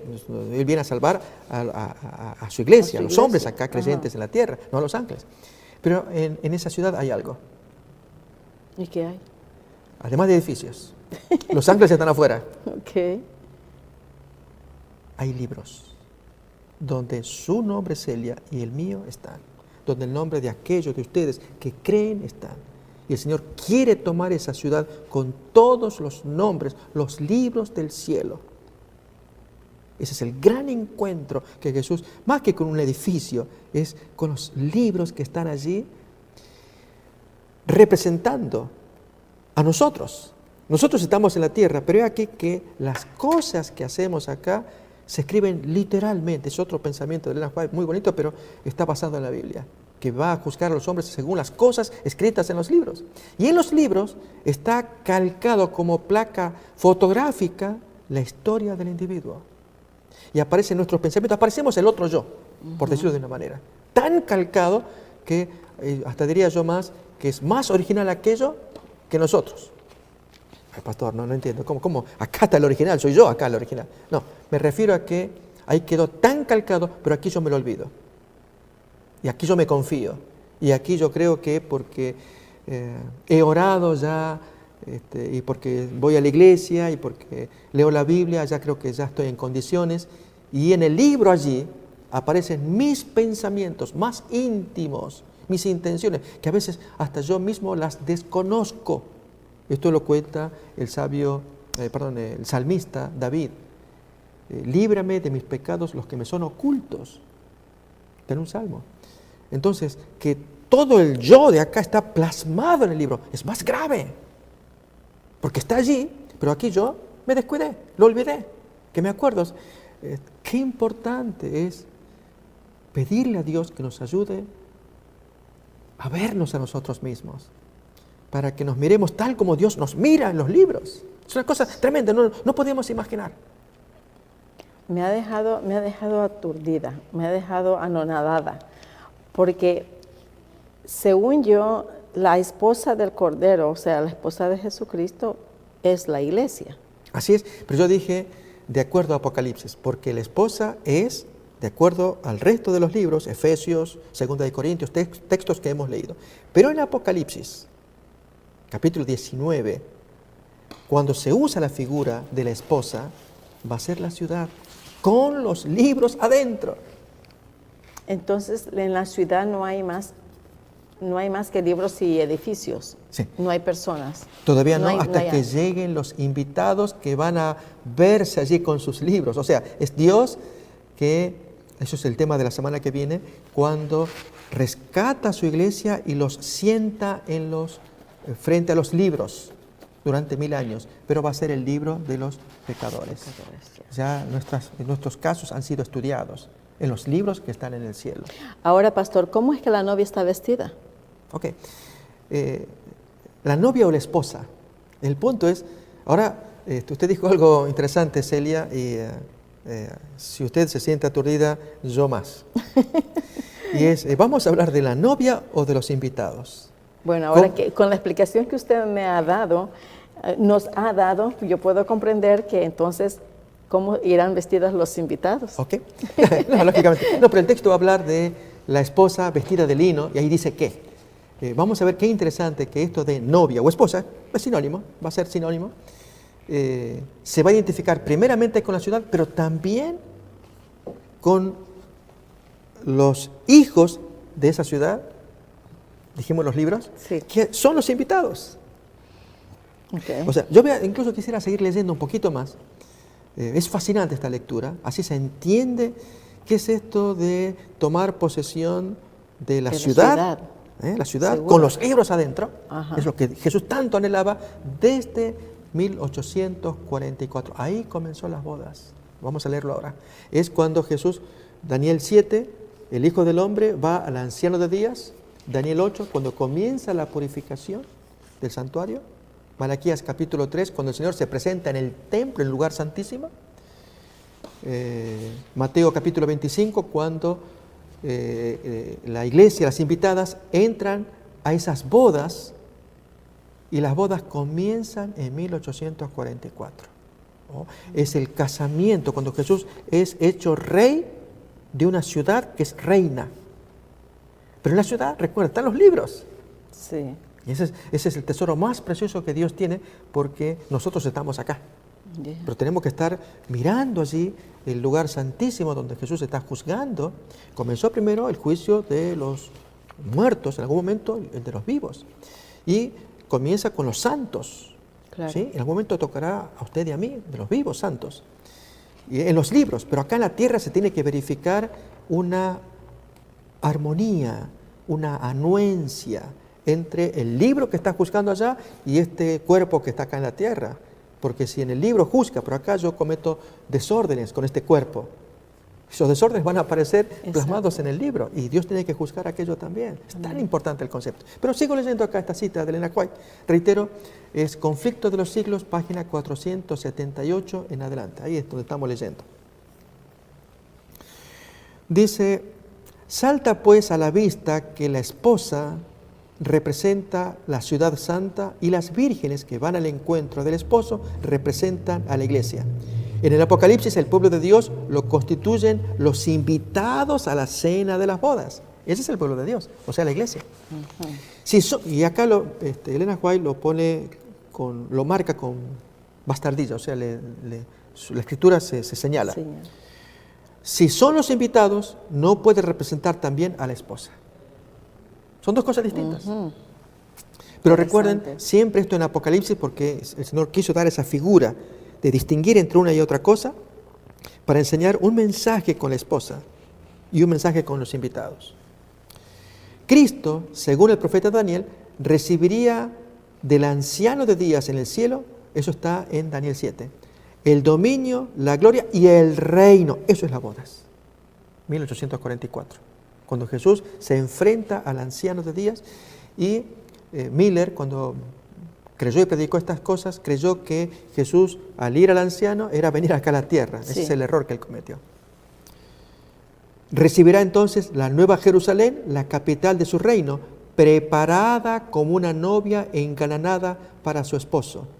Apocalipsis capítulo 21, versículo 2. Aparece ese pensamiento. Dice más, después de recibir el reino, vendrá en su gloria como Rey de Reyes y Señor de Señores para redimir a los suyos que se sentarán con Abraham e Isaac y Jacob en su reino para participar ¿de qué cosa? De la boda.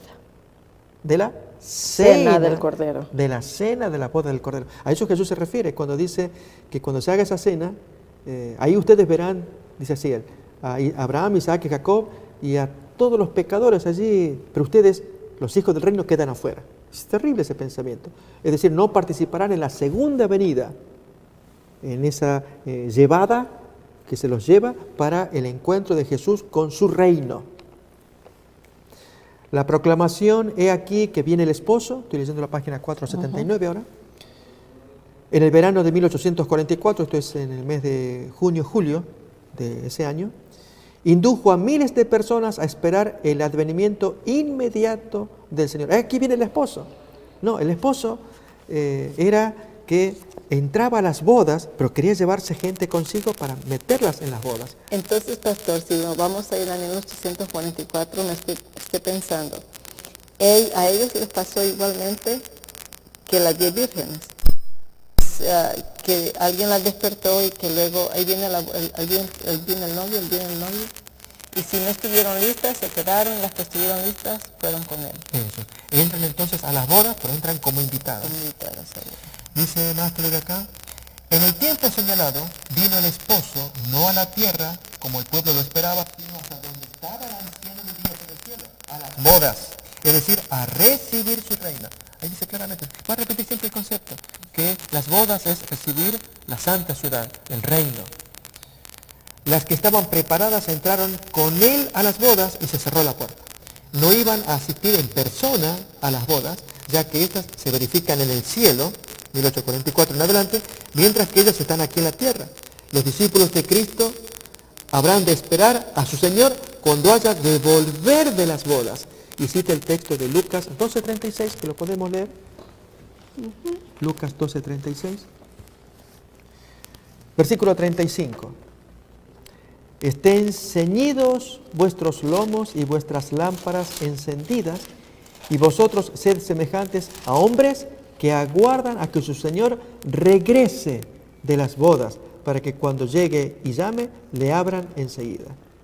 Entonces, las bodas se verifican en otro lugar, en otro momento, en otro tiempo, en este caso un tiempo anterior, y cuando Él viene, es posterior a esas bodas, entonces los invita a que entren a la cena. Pero si cuando Él viene encuentra gente dormida, como las vírgenes insensatas, o como ese mayordomo borracho, porque mi Señor se tarda de venir de sus bodas, entonces va a participar con las vírgenes dormidas. con los pecadores, exacto. Dice más, pero deben comprender su obra y seguirle por fe mientras entran en la presencia de Dios. En este sentido es en el que se dice que ellos van con Él a las bodas. Entonces, luego habla un poquito más, pero esa es la esencia del concepto, muy interesante, por cierto. Entonces, cierro con esto también, Celia. Cuando Jesús fue a las bodas, o entró a las bodas, no a la cena, son dos momentos distintos. Sí, sí. La cena es posterior. Cuando entra a las bodas, esto es Daniel 7, va a tomar un reino, va al anciano de días y se le da dominio, Y potestad. poder y reino. Entonces, ese reino es la ciudad que Dios tiene, el reino que está en el cielo, con los libros de los creyentes aquí de la tierra. Entonces, al tener esos libros, los tiene que estudiar. Es el momento en que Él se hace rey, lo proclaman rey. ¿Sí?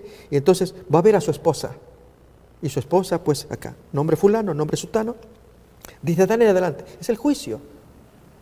Para que luego, en la segunda venida, Él viene para que participen de la gran cena. Y ahí resucita a todos. Adán, el primero. A todos que fueron estudiados, cuyos libros fueron estudiados. Ese es el juicio investigador. Sí, sí. Y entonces ahí participamos, entramos todos a la gran cena. Y la pregunta que usted hizo es la cena tan grande, un pensamiento de Elena White que tiene millas de kilómetros de Sí. distancia y uno se puede ver uno a otro literalmente. Sin ningún problema. Pero sí. ¿quién viene a ceñirlos? Fue la pregunta que hizo usted. Bueno, Sí. entonces ahí ya es más fácil responder que es el Señor que viene a dar su premio a aquellos que se prepararon para participar de la cena de unas bodas que se habían celebrado antes. Ahora, ¿cómo las novias estarán vestidas? Muy bien, buena pregunta. Vamos entonces a Apocalipsis capítulo 19. No.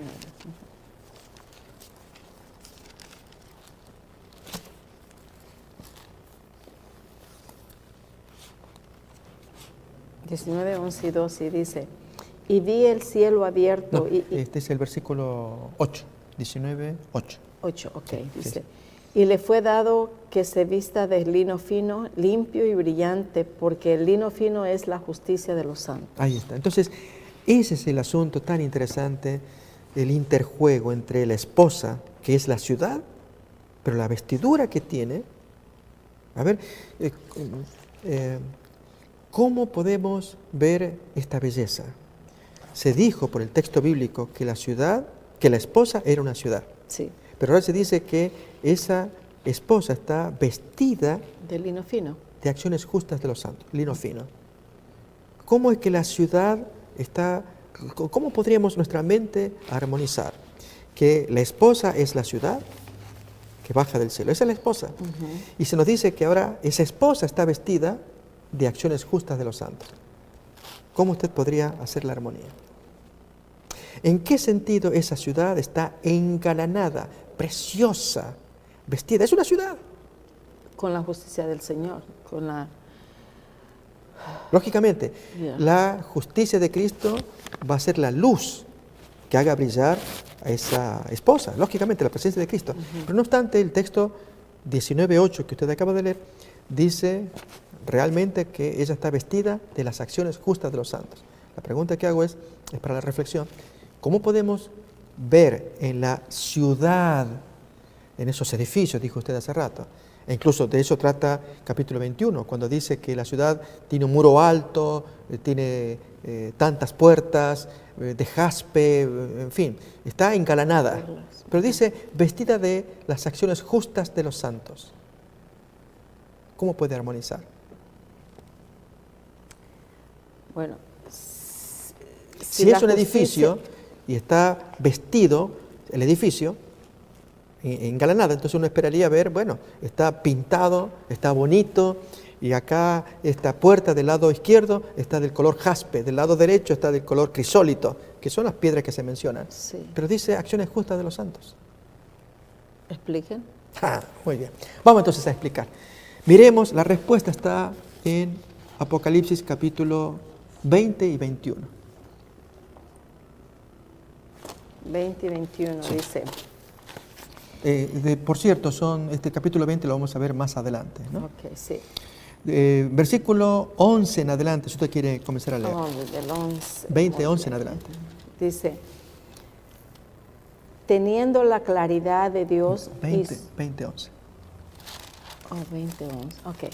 Y vi un gran trono blanco y al que estaba sentado sobre él, delante del cual huyó la tierra y el cielo, y no fue hallado el lugar de ellos.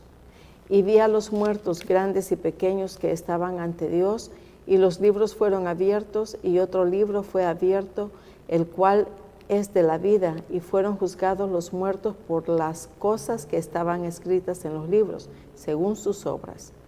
Y el mar dio los muertos que estaban en él, y la muerte y el infierno dieron los muertos que estaban en ellos. Y fue hecho juicio de cada uno según sus obras. Y el infierno y la muerte luego lanzados en el lago de fuego, esta es la muerte segunda. Y el que no fue hallado escrito en el libro de la vida fue lanzado en el lago de fuego. Muy bien. ¿En qué sentido entonces la esposa se le ha permitido que se vista de lino fino, resplandeciente, que son las acciones justas de los santos? Eso lo estamos mirando. Capítulo 19, versículo 8. Lo leemos, 19:8 de Apocalipsis. Y a ella se le ha concedido que se vista de lino fino, limpio y resplandeciente, porque el lino fino es las acciones justas de los santos. ¿Sabe, Celia?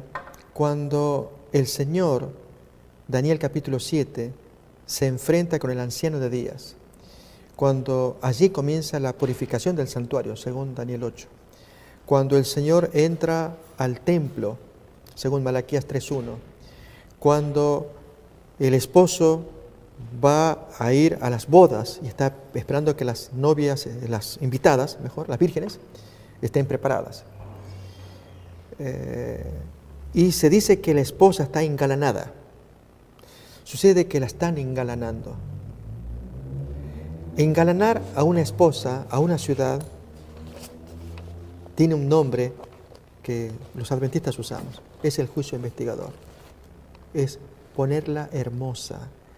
Poner hermoso, examinar cada uno de los Hechos. Que merecen habitar en esa ciudad. Son los libros.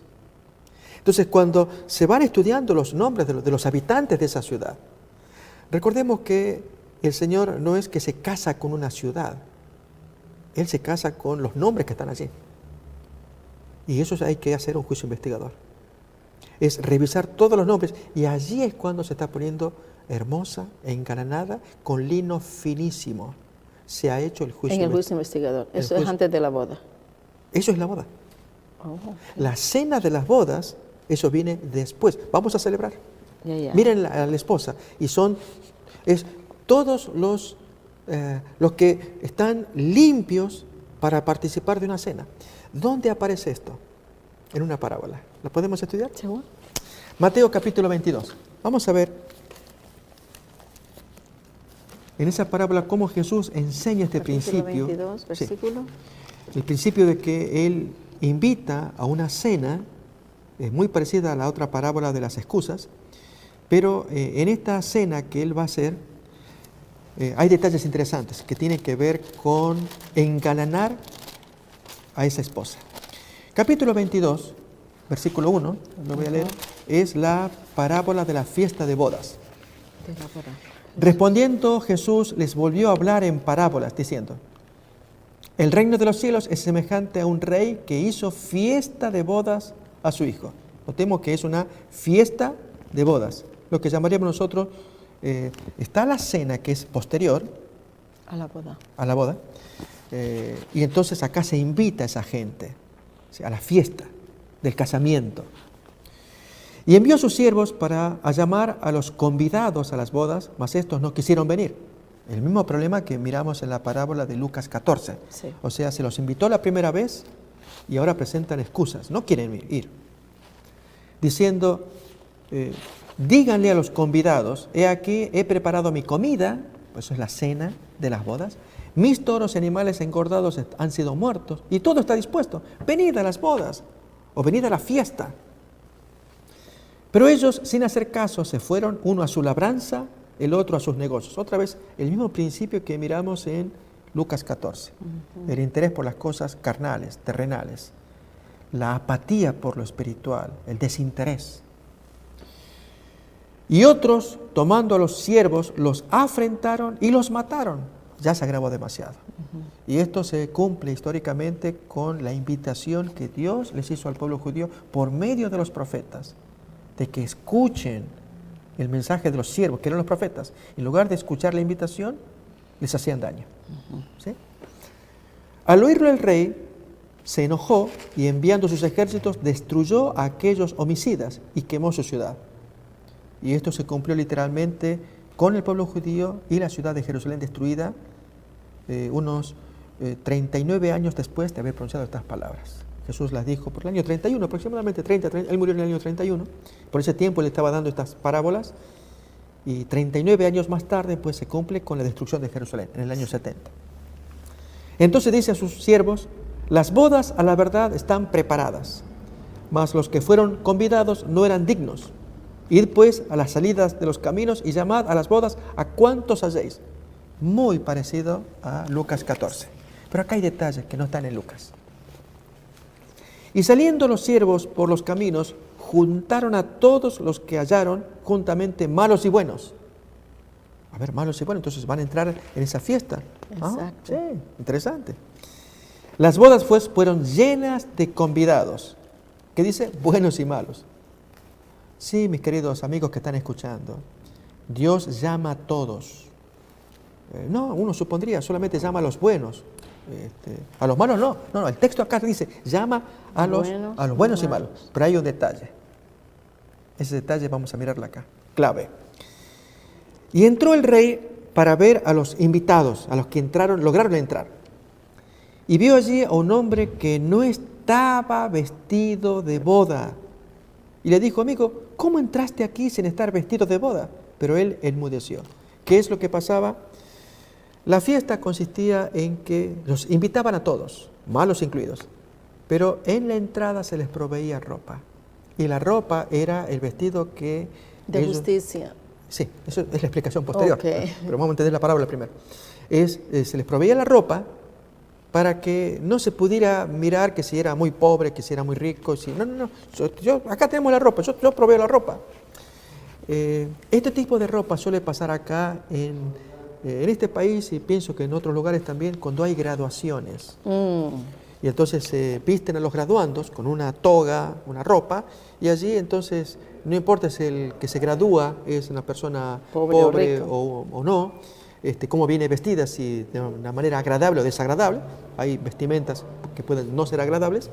Entonces para evitar todo ello se les pone la toga y allí algún arreglo más y ya, listo, que pase allí a la ceremonia. Bueno, es lo que pasa acá. Pero hay aquí que este hombre rechazó el que le proveyeran la vestidura, que luego veremos qué es. Ahora vamos a ver, estamos viendo la parábola. Entonces, rechaza la vestidura. ¿Qué haces acá? ¿Cómo entraste acá? Ok, vamos entonces. El hombre enmudeció.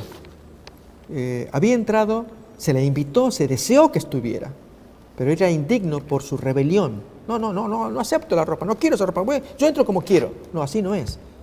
Tú entras, pero deja que te pongamos la ropa y luego disfruta de la ceremonia. Entonces el rey dijo a los que servían, atadle de pies y manos y echadle en las tinieblas de afuera, allí será el lloro y crujir de dientes, porque muchos son llamados y pocos escogidos. Ahora sí, entonces, la aplicación de la parábola. ¿Cuál es? Y es que todos estamos siendo llamados a la cena de la boda del Cordero, pero con una condición: yo te quiero poner las vestiduras.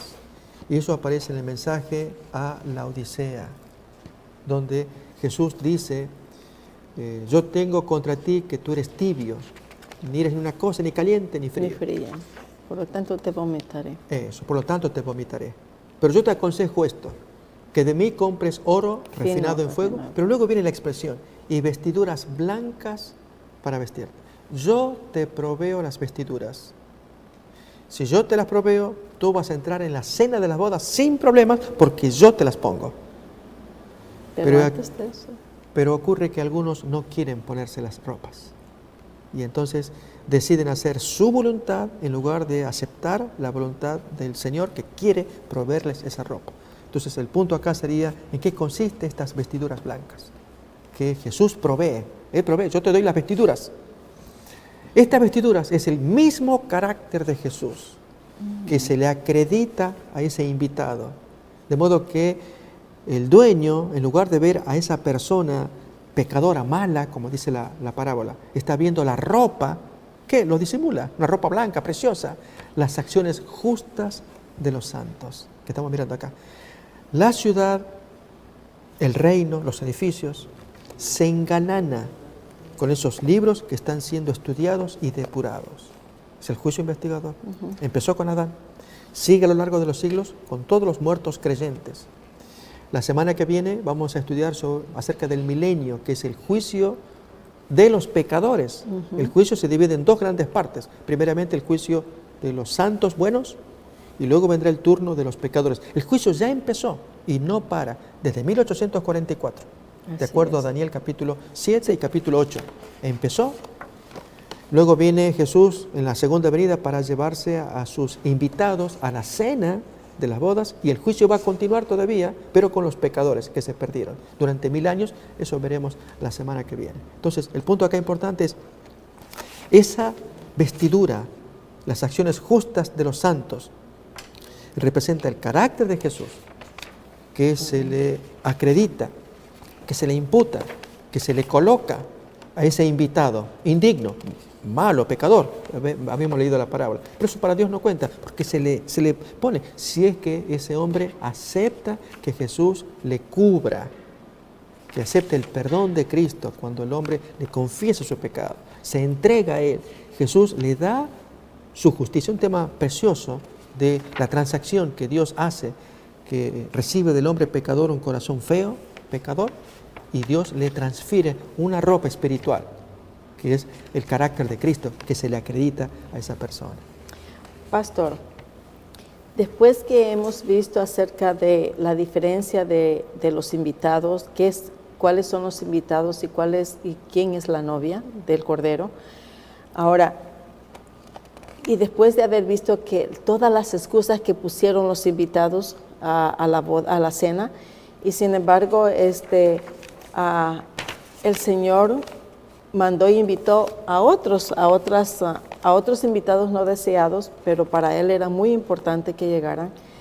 Entonces, ¿cómo afectó al anciano profeta al haber visto toda esta gloriosa escena allá en el cielo, y que después de todo esto, él está viendo cómo es que la gloriosa, cómo la novia vendrá, se vestirá o será vestida por la gloria del Señor? ¿Cómo puede usted explicar esa visión que Juan vio especialmente en el Apocalipsis 19:10? Sí. Leímos entonces Apocalipsis 19:10, ahí aparece efectivamente el impacto que se produce en San Juan. Ya, y dice, y yo me postré a sus pies para adorarle, dice. ¿Por qué es que Juan se postró para adorar a Justamente es ángel? por el impacto de esa visión, cuando él mira a los invitados, ese gozo, esa alegría.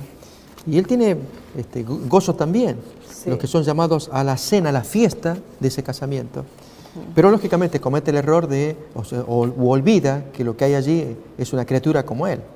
Pero no obstante, él intenta adorar. Y la criatura se lo prohíbe. Sí. El ángel le prohíbe allí. Tú no me adores, ¿no? Entonces, yo soy igual que tú. Yo soy igual que tú. Entonces, lo que importa acá es que hay una expresión de alegría de Juan. Él se goza mirando a esos invitados, y deberíamos sentir lo mismo nosotros, de tener suma alegría de que Dios nos está invitando, según la parábola de Mateo 22, que vengan todos. Y recordemos que él había destruido la ciudad de esa gente que afrentó a los siervos, los mataron. Ya es demasiado, ya. Se los invitó y encima le hacen eso. y ya dijimos, se cumplió con la destrucción de Jerusalén en el año 70. Pero luego entonces, cuando invita a todos, buenos y malos que vengan, ese es un gran mensaje, hay esperanza para todos. La única condición es que aceptemos que se nos ponga la ropa que la fiesta provee. Es una vestidura blanca, Él provee y así entramos todos. Se nos disimula el error que traemos cuando aceptamos a Cristo, su justicia que se nos mete allí, se nos pone encima, ¿no?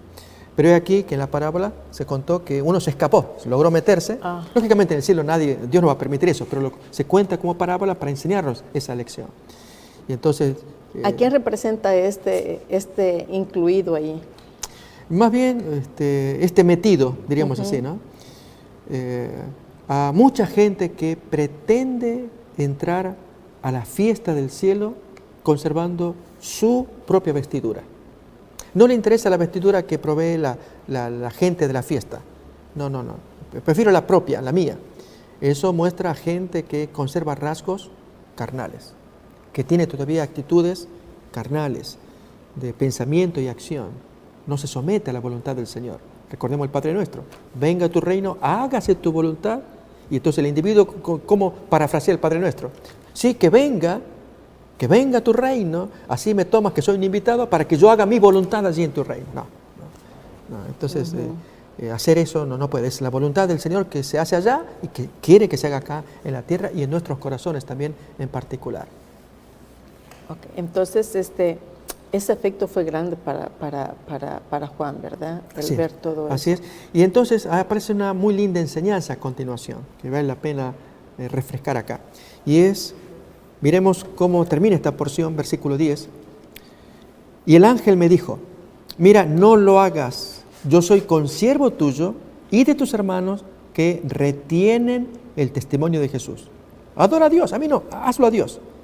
Pero dice algo muy revelador, porque el testimonio de Jesús es el espíritu de la profecía. Es decir, Dios nos da un testimonio.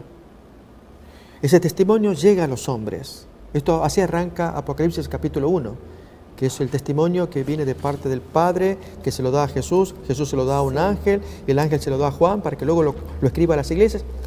Y ese testimonio llega hasta nuestros días. Pero al decir que los que retienen el testimonio, la revelación de Jesús, es el espíritu profético, el espíritu de los profetas. Entonces, ahí sí se nos hace interesante e importante ver que hay una relación entre testimonio de Jesús y espíritu profético. Miren dónde aparece esto en Apocalipsis capítulo 12, versículo 17. 12:17, dice así. Entonces el dragón se llenó de ira contra la mujer y se fue a hacer guerra contra el resto de la descendencia de ella. Allí se habla, es una profecía que habla de la persecución que Satanás hará en los últimos días al resto de la iglesia, a la parte final de la iglesia, que se caracterizan por, ahí tienen dos cosas: los que guardan los mandamientos de Dios y tienen el testimonio de Jesús. Ellos conservan ese testimonio. Y luego entonces en Apocalipsis 21, que leíamos hace un momento, capítulo 19:10, se nos dice que el testimonio de Jesús es el espíritu de la profecía, o espíritu profético, o espíritu de los profetas, para que veamos la igualdad de la expresión espíritu de la profecía con espíritu de los profetas o espíritu profético. Reaparece este mismo versículo en otro lado. Miremos ahora... Capítulo 21. Eso es. Vamos a ver acá, capítulo 22. 22. Nuevamente, versículo 7, la alegría, del gozo, de la invitación a la cena de las bodas del Cordero, la fiesta del casamiento, diríamos nosotros. Y aquí eso, 7. Ajá. He aquí, vengo presto, bienaventurado el que guarda las palabras de la profecía de este libro. Yo, Juan, soy el que ha oído y visto estas cosas.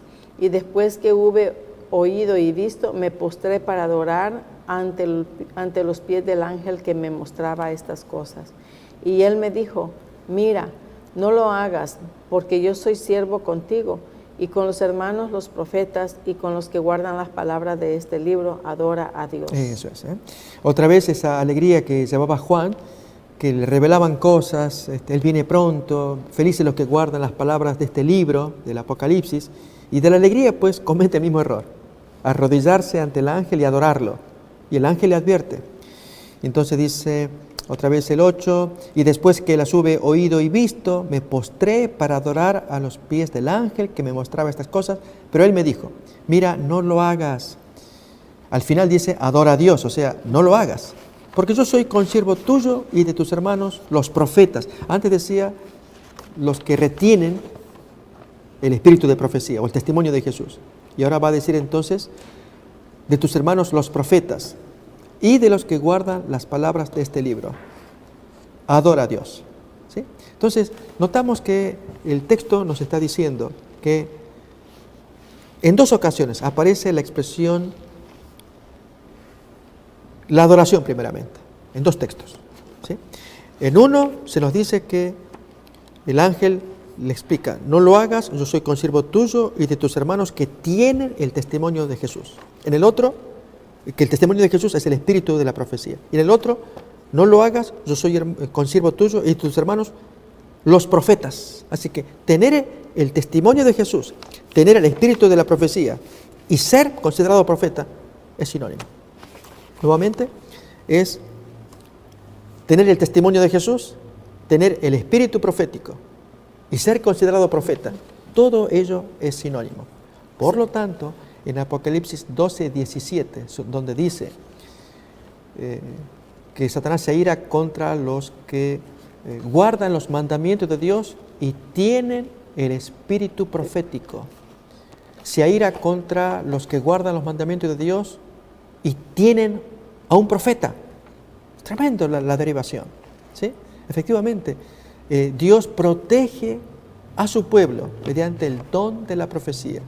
Y esto aparece explicado en el capítulo 14, Primera de Corintios, capítulo 14, texto que no alcanza ya el tiempo para leer, pero es solamente para reflexionar. Yeah. Que para Dios es más importante el don de la profecía que el don de lenguas. Porque el don de lenguas, dice el capítulo allí, es una señal para los incrédulos, para que el indocto allí que está, mire, aquí está Dios, me está revelando cosas, y toca el corazón. Pero el don de profecía está diseñado Viene para, de Dios, pero para edificar a la iglesia. Y ahora más que nunca, la iglesia tiene que ser protegida de tantos engaños. Nos aproximamos a los límites del fin del tiempo y del fin del mundo y de la venida de Cristo, y Satanás hará todo lo imposible para arruinar a los hombres y especialmente al pueblo que lo desenmascara.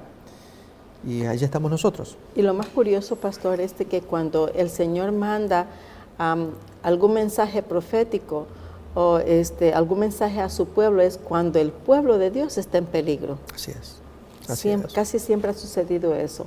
Y eso nos ayuda no solamente a las personas de ese tiempo, sino que a las personas futuras también, ¿cierto? Así es. Entonces, sabemos de que el testimonio de Jesús son todo lo que los profetas dicen al pueblo, pero que es un mensaje del Señor. Así es.